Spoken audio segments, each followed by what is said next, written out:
अस्सलाम वालेकुम वरहमतुल्लाहि वबरकातुह।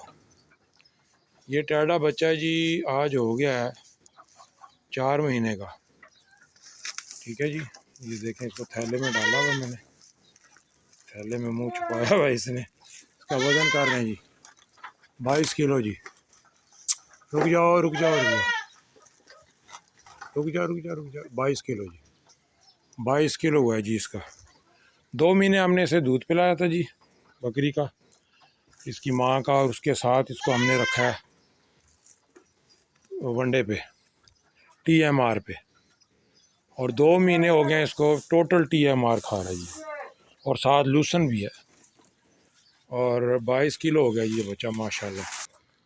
ये देखिए, अब हम इसे शुरू करेंगे जी छज्जी मार वंडा, देखेंगे ये छज्जी मार पे क्या रिज़ल्ट देता है। ठीक है जी, ये देखें जी, ये मस्तियाँ कर रहे हैं जी।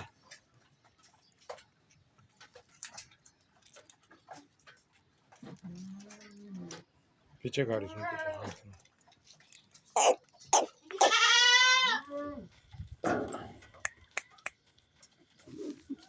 पीछे टकरा मार रहा है।